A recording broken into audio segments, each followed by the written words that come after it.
Kesultanan Melayu Melaka telah diasaskan oleh seorang putera dari Palembang iaitu Parameswara pada sekitar tahun 1400.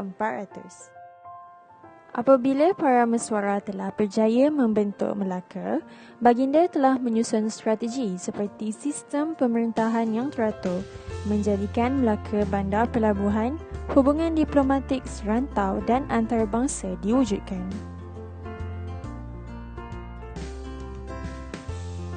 Islam adalah agama universal yang datang dari Allah SWT untuk semua manusia. Ia memberi sinar kepada manusia dalam mencorakkan tamadun ke arah kesempurnaan berdasarkan panduan wahyu ilahi, di samping tidak mengetepikan peranan akal manusia. Sinar Islam turut dirasai oleh penduduk di rantau alam Melayu apabila bermulanya usaha penyebaran Islam di serantau dunia.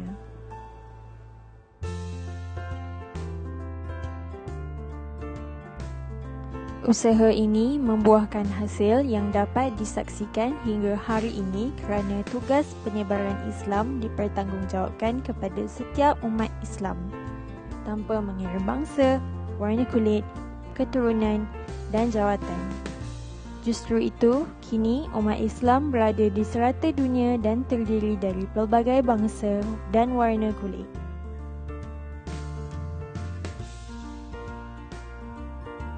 Melaka telah menjadi sebuah negara Islam setelah Parameswara memeluk Islam pada tahun 1409 dengan menggunakan gelaran Sultan Iskandar Shah.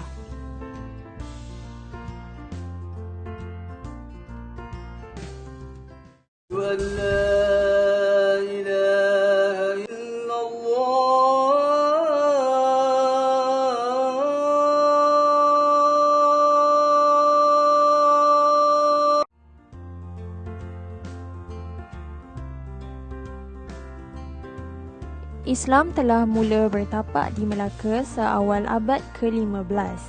Megat Iskandar Shah yang juga merupakan putera kepada Parameswara merupakan Sultan Melaka yang pertama memeluk Islam.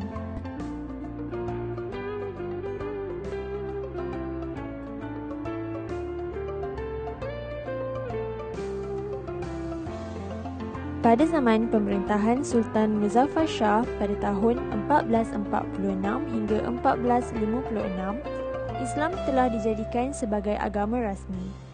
Baginda juga turut memperkenalkan undang-undang Islam yang dikenali sebagai Hukum Kanun Melaka.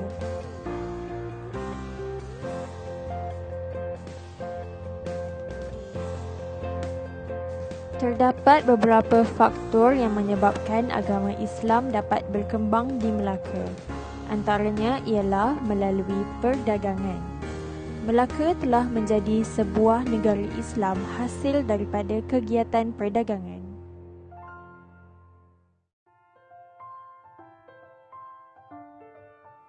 Kedua ialah melalui perkahwinan. Perkahwinan adalah faktor utama perkembangan Islam di Nusantara.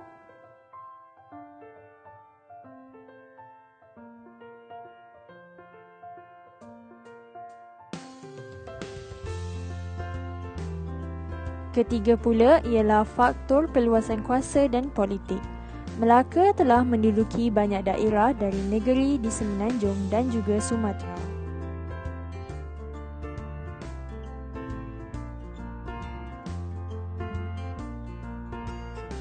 Seterusnya ialah ajaran Islam yang mudah.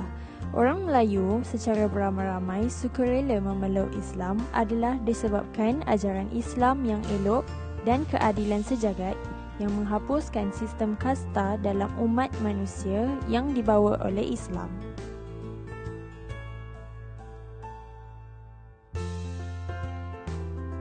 Yang kelima pula ialah kesusasteraan.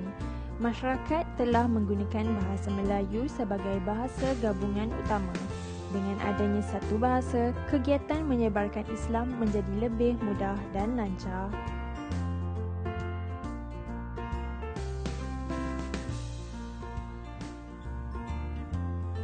Yang terakhir sekali ialah pengaruh pemerintah.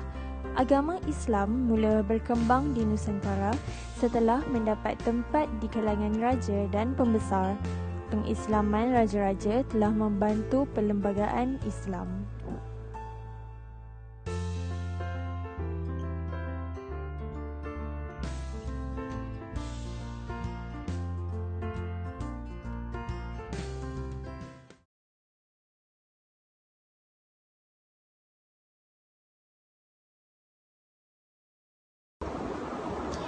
Hai, Assalamualaikum. Nama saya Nurhani Natasha binti Nizar. Okey, melalui video ini, pada pendapat saya, agama Islam adalah salah satu agama yang penting, terutama sekali di dalam sesebuah kerajaan. Apa yang saya dapat lihat di sini, agama Islam adalah bukan agama rasmi dan juga bukan agama yang pertama yang hidup di muka bumi ini. Namun, bagi saya, agama Islam telah memberi impak yang sangat bagus kepada manusia sejagat. Dari video ini juga, saya dapat lihat kejayaan sesebuah negara itu terletak di bawah pemimpin. Oleh itu, pemimpin yang berilmu pengetahuan, berwibawa, beragama, berkarisma serta memiliki nilai-nilai murni perlu dilahirkan dalam sesebuah negara untuk memimpin negara tersebut ke arah kemajuan dan kemakmuran yang lebih kondensif.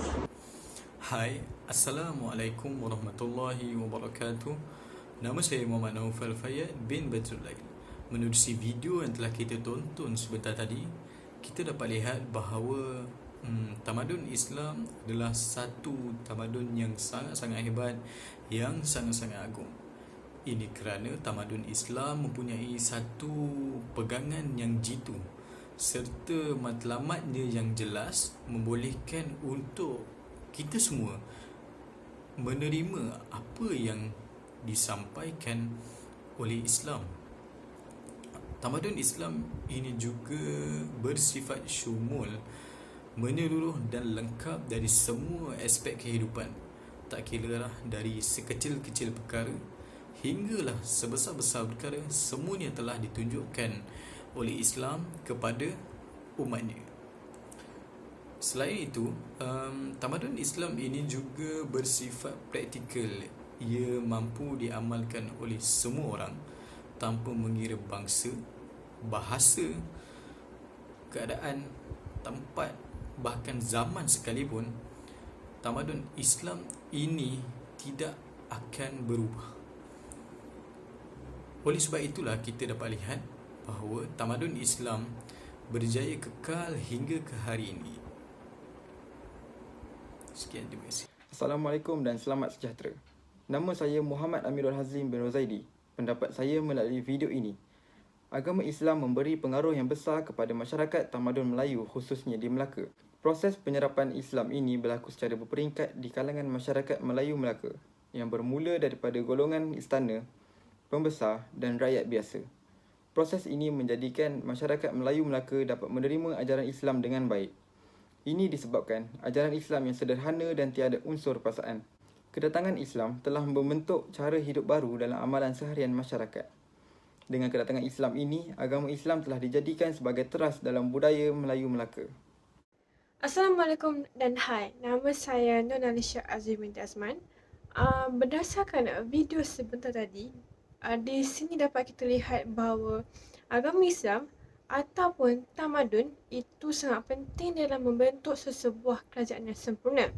Contohnya, pengislaman Melaka adalah satu titik yang paling penting dalam sejarah Nusantara kerana di sinilah bermulanya kebangkitan besar-besar Islam yang telah tersebar dengan luas di seluruh rantau Asia Tenggara.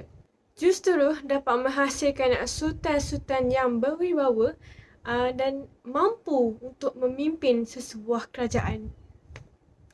Secara kesimpulannya, tamadun Islam mempunyai keistimewaan dan ciri-ciri yang tersendiri bagi mengekalkan kesinambungan dan perkembangannya. Akhir sekali, kejatuhan Dan kemunculan sesebuah tamadun itu mempunyai sebab yang tersendiri dan tugas kita sebagai generasi sekarang untuk mengambil pengajaran dari pengalaman dahulu bagi menjaga ketamadunan negara dan agama kita. Assalamualaikum dan salam sejahtera. Saya Siti Sofia. Jadi sepanjang saya melakukan projek ini, tugas yang diberikan oleh saya ialah kelahiran, perkembangan dan juga kemerosotan tamadun Islam.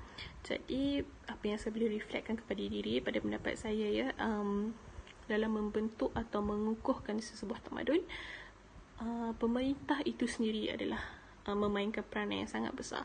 Dengan adanya pemerintah yang bertakwa, yang berkaliber, yang bijaksana dan juga yang mengutamakan rakyat terutama sekali, maka sesebuah tamadun itu sendiri akan lebih kukuh, akan lebih berkembang.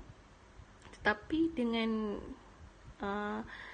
adanya seseorang yang hanya mementingkan diri, yang tidak melakukan kerja, tidak amanah, empayar sesebuah tamadun itu tidak akan dapat dikekalkan dan ianya akan menyebabkan kesusahan kepada orang lain seperti rakyat-rakyat jelata.